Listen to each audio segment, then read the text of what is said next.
E6 TV news updates.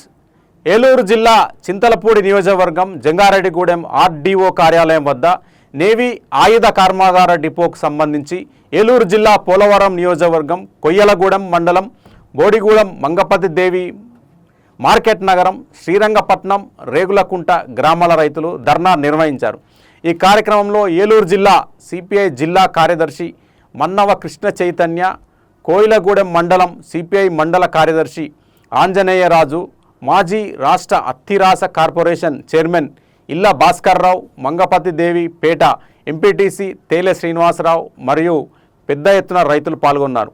ఈ కార్యక్రమంలో పాల్గొన్న సిపిఐ జిల్లా కార్యదర్శి కృష్ణ చైతన్య మాట్లాడుతూ ఒడిగూడెం, మంగపేట, మార్కెట్ నగరం, శ్రీరంగపట్నం తదితర గ్రామాల మీదుగా చింతలపూడి ఎత్తిపోతల పథకం కాలువ వెళ్ళిందని, అప్పుడు కొందరు రైతులు భూములు కోల్పోయారని, మరలా ఇప్పుడు ఆయుధ కర్మాగారం పేరిట మరికొంతమంది అనగా 450 ఎకరాలు ఒక్క బోడిగూడెం గ్రామంలోనే సేకరించడానికి కొందరు దళారులు ప్రయత్నాలు చేస్తున్నారని, ఇది వారికి తగదని తెలియజేశారు. కొద్ది మందిని అక్కడ ఆందోళన చేస్తా ఉన్నారు. అసలు నిజమైన రైతాంగం 190% వ్యతిరేకించే వాళ్ళు ఈ రోజు నిరసన వ్యక్తం చేస్తా ఉన్నారు. గతంలో ఏదైతే వద్దని విరమించుకున్నారో దాని మీదే ఆ స్టాండ్ మీదే ఉండాలని ప్రభుత్వాన్ని కోరుతా ఉన్నాం.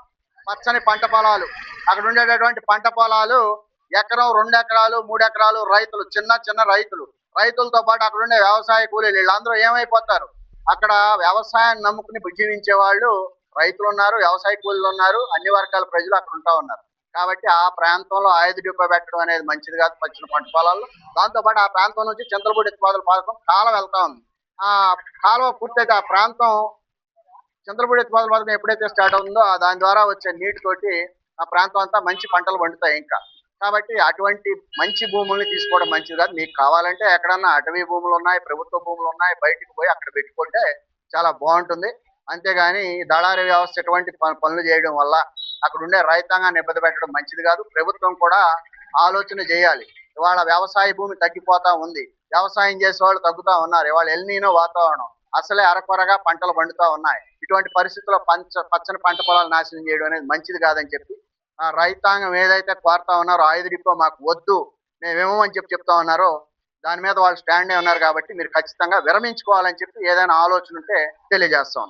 ఈ భూములు సారవంతమైన భూములు అని, 2 పంటలు పండించుకొనుటకు అనువైన భూములను నమ్ముకొని సన్న, చిన్నకారు మరియు రైతు కూలీలు జీవనం సాగిస్తున్నారని, వారి పట్ల రీటెక్ పొట్ట కొడితే సహించేది లేదని హెచ్చరించారు. అయితే డిపోకు భూములు కలవారు 4-5 మాత్రమే భూములు ఇచ్చి లబ్ధి పొందాలని చూస్తున్నారని, వారు కూడా అసైన్మెంట్ భూములు గెలవాలని, ఆ భూములను ఆయుధ కర్మాగారానికి ఇవ్వడం ద్వారా ప్రభుత్వానికి డబ్బు కాజేయాలని, లబ్ధి పొందాలని చూస్తున్నారని ఆరోపించారు. ఈ గ్రామాల్లో వ్యవసాయం నమ్ముకొని బతుకుతున్న అటువంటి రైతులలో 1% మాత్రమే ఆయుధ కర్మాగారానికి అనుకూలంగా ఉన్నారని, 99% మంది వ్యతిరేకిస్తున్నారని, భూములు ఇవ్వడానికి సిద్ధంగా లేరని తెలియజేశారు. గ్రామ సభలు పెట్టి గ్రామ సభలో రైతుల ఏకగ్రీవ తీర్మానం తీసుకొని ఆ మేరకు భూములు తీసుకోవాలా వద్దా అనేది ఆ గ్రామంలోనే గ్రామసభ పెట్టి నిర్ణయించాలని డిమాండ్ చేశారు. ఈ విషయమై పెద్ద సంఖ్యలో హాజరైన రైతులతో కలిసి సిపిఐ జిల్లా కార్యదర్శి మన్నవ కృష్ణ చైతన్య, రైతు నాయకుడు తెల్ల భాస్కర్రావు తదితరులు జంగారెడ్డిగూడెం ఆర్డీఓ గారికి వినతి పత్రం ఇస్తూ ఈ విషయాన్ని పై అధికారుల దృష్టికి తీసుకువెళ్లారని కోరారు. ఆర్డీఓ గారు మాట్లాడుతూ రైతులు ఇష్టానికి వ్యతిరేకంగా ప్రభుత్వం ఏ విధమైన చర్యలు చేపట్టవద్దని, ఈ విషయంపై అధికారులకు తెలియజేస్తానని రైతు ప్రతినిధులకు తెలిపారు.